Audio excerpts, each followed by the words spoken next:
Des corps au milieu de la route ou sur les trottoirs, c'est le terrible spectacle découvert par les soldats ukrainiens en entrant dans la ville de Boutcha, à 30 km au nord-ouest de Kiev. Rien que dans cette rue, on compte 22 cadavres. Une bourgade récemment désertée par l'armée russe. Les survivants ne cachent pas leur colère. Les salauds. Je suis désolé. Le tank était derrière moi et il tirait. Les chiens. Nous sommes restés 2 semaines dans la cave, avec de la nourriture, mais sans lumière, ni chauffage. Tous les cadavres sont des hommes, des civils. L'un d'eux a les mains liées dans le dos, l'autre a été fauché à vélo. Dans ce jardin, à l'arrière d'une maison, un cimetière a été improvisé. 4 personnes reposent ici. Mais derrière l'église, c'est une véritable fosse commune qui a été découverte, avec 57 corps partiellement inhumés. Rien qu'à Boutcha, on estime que 300 hommes et femmes ont dû être enterrés à la hâte. Ceux qui ont échappé à la mort sortent enfin de chez eux. Nous sommes sous un bombardement constant depuis plus d'1 mois. Dès le premier jour, tout a été coupé. L'eau, l'électricité et le gaz. Puis Internet. Nous étions coupés du monde entier. Face à ces atrocités, le président ukrainien dénonce un massacre organisé. En effet, c'est un génocide. L'élimination de toute une nation, de tout un peuple. Indignation aussi dans le monde entier, à commencer par l'Europe. Via Twitter, Charles Michel, président du Conseil, promet une réaction. L'Union européenne se tient aux côtés de l'Ukraine et des ONG qui se chargent de rassembler les preuves en vue de poursuites devant les cours internationales de justice. De nouvelles mesures européennes de sanctions et de soutien sont en préparation. Pour le chef de la diplomatie américaine, Anthony Blinken, les images de Boutcha sont un coup de poing dans l'estomac. La France, la Grande-Bretagne, l'Allemagne évoquent des poursuites pour crimes de guerre. En réponse, Moscou dément tout massacre à Boutcha, accusant l'Ukraine de provocation, de quoi compliquer encore plus les négociations qui doivent reprendre demain entre Russes et Ukrainiens. Bonsoir Julien Pomarède, vous êtes chercheur en sciences politiques à l'ULB et à l'Université d'Oxford. On va tenter de comprendre la portée politique de ces images. On entend depuis ce matin des réactions indignées de nombreux pays occidentaux. Est-ce que pour autant ça va changer la nature du conflit, les équilibres diplomatiques ? Alors sur un plan militaire, d'abord je dirais que non, ça ne changera pas grand-chose dans la mesure où en fait ce qu'on a vu à Boutcha, c'était la triste continuité de crimes de guerre qui sont déjà en cours. Bombarder des corridors humanitaires, c'est déjà un crime de guerre. Sur un plan plus diplomatique, je crois qu'on assistera à une sorte de changement dans la continuité. Continuité parce qu'il y aura des condamnations massives, assez unanimes, qui continueront à pleuvoir, et des changements dans la mesure où il y aura d'autres trains de sanctions peut-être, ou d'autres livraisons d'armement encore qui sont probablement discutées. Alors Julien Pomarède, vous restez avec nous, mais vous venez utiliser le mot crime de guerre. D'autres le font aujourd'hui, par exemple le Premier ministre britannique Boris Johnson. Il qualifie les actes de l'armée russe donc de crimes de guerre. D'autres estiment même qu'un mandat d'arrêt international devrait être émis contre Vladimir Poutine. Alors concrètement, comment mener ce type d'enquête ? Comment démontrer d'éventuels crimes de guerre sur le terrain ? Le décryptage d'Isabelle Husson et Olivier Boulinck. Sur cette autoroute qui va à Kiev, des voitures calcinées, avec autour et à l'intérieur des corps pris au piège par les flammes. Ces véhicules ont été la cible de tirs de tanks russes alors qu'elles tentaient de rejoindre la capitale pour échapper à l'avancée de l'armée ennemie. Les 13 corps sont là depuis des jours. Ils constituent des possibles preuves de crimes de guerre. Vaios Koutroulis est professeur d'université en droit international. Il rappelle qu'il faut qu'une enquête ait lieu. Moi, ce que je ne veux pas faire, c'est rattacher la qualification des crimes de guerre à ces faits-là.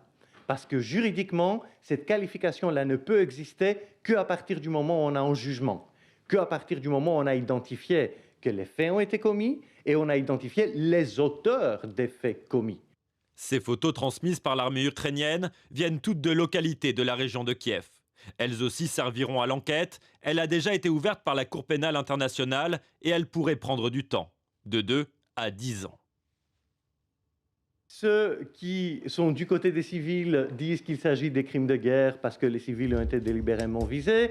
Ceux qui sont du côté de l'attaquant disent non, il y avait une raison pour laquelle on les a visés. Par exemple, ils participaient directement aux hostilités.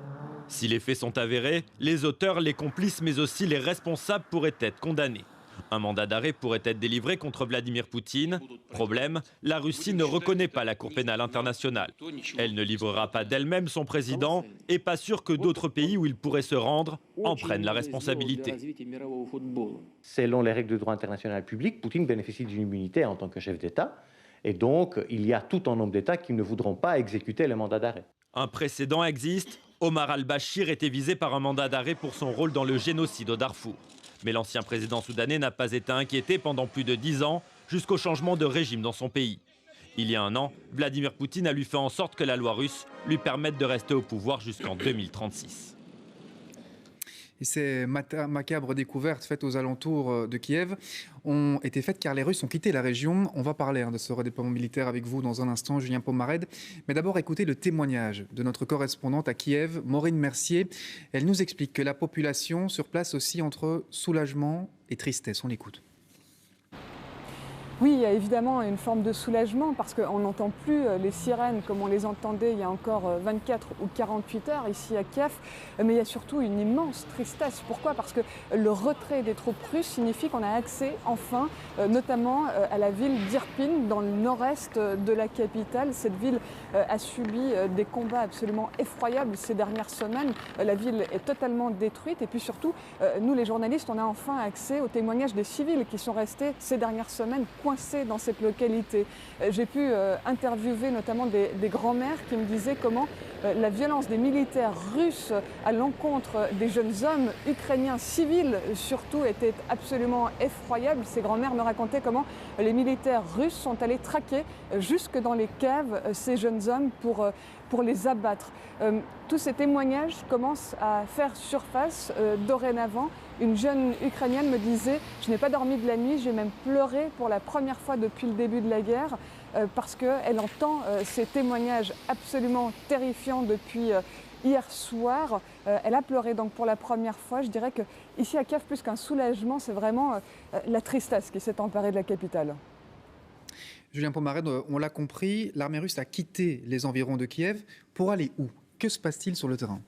Alors on assiste là à une sorte de troisième séquence dans le cadre de cette guerre, c'est-à-dire une restructuration du dispositif militaire russe autour du Donbass. Donc si les Russes quittent Kiev, c'est pour d'une part les redéployer vers le Donbass et vont probablement passer vers la Biélorussie pour faire une pause opérationnelle et être ensuite reconduite vers le Donbass, vers Louhansk. Et le deuxième objectif pour opérer dans le Donbass, ça va être aussi de transférer les troupes qui ont réussi à conquérir, je crois, avant-hier, Izium, qui est entre Kharkov et Louhansk, et qui vont aussi là essayer de faire une poussée dans le Donbass. Mais à nouveau, ça va être difficile parce que ce sont des troupes qui ont été particulièrement éprouvées, épuisées par les combats, et donc les rediriger vers le Donbass, ça ne va pas non plus être quelque chose de facile. Alors, on entend ici et là, ces derniers jours, que tout ça, finalement, c'était la stratégie voulue par les Russes, que Kiev, ce n'était qu'une diversion. Est-ce que ça paraît crédible ? Alors à l'image d'autres spécialistes des questions de défense, je suis assez sceptique à l'idée que c'était une diversion, parce qu'une diversion, ça sert avant tout à détourner l'attention de l'ennemi. Or, quand on engage plus de 2/3 de ces effectifs dans le nord et dans le sud et qu'on les littéralement épuise, on n'est plus dans une logique, on va dire, de diversion. Je crois que la Russie est tombée dans une stratégie qui n'a pas fonctionné, qu'elle s'est déployée sur plusieurs fronts, qu'elle s'est dispersée. Et là, ce qui est littéralement en train de se faire, c'est d'essayer de corriger ces erreurs en s'en redéployant sur le Donbass, qui, aux yeux des états-majors russes et du Kremlin, paraît plus crédible et faisable. Alors, en parallèle, évidemment, de ce qui se passe sur le terrain, il y a des négociations diplomatiques. Ce matin, on avait l'impression que ça a avancé un petit peu. On évoquait même la possibilité d'un sommet entre Volodymyr Zelensky et Vladimir Poutine. Où en est-on au niveau diplomatique ? Au niveau diplomatique, hélas, les avancées sont très minimes. Alors on dit que ça peut avancer parce qu'on a mis sur la table des termes en commun qu'il n'y avait pas avant. Par exemple, dont cette fameuse neutralité de l'Ukraine. Mais le problème, c'est que dans ces termes qu'on met sur la table, on ne s'entend pas du tout sur le contenu. Cette question de neutralité, soutien ou pas des Occidentaux, ça fait débat entre le Kremlin et Kiev. Et aussi cette question de la reconnaissance des deux républiques séparatistes du Donbass. Zelensky veut soumettre à un référendum, donc c'est possible que ça ne passe pas du côté russe. Donc il faut toujours regarder, on va dire, aussi les cartes opérationnelles, ce qu'elle nous dit, il y a encore beaucoup de violences qui sont commises, un nouveau front est prioritaire, donc très probablement, voilà, dans les semaines qui viennent, à nouveau les jours, les semaines qui viennent, les avancées seront encore assez minimes. Oui, sans doute que la fin du conflit malheureusement, n'est pas pour demain. Merci beaucoup d'être venu, Julien Pomarède. On rappelle que vous êtes chercheur en sciences politiques à l'ULB et à l'Université d'Oxford. Et voilà ce qu'on pouvait dire ce soir sur la situation en Ukraine.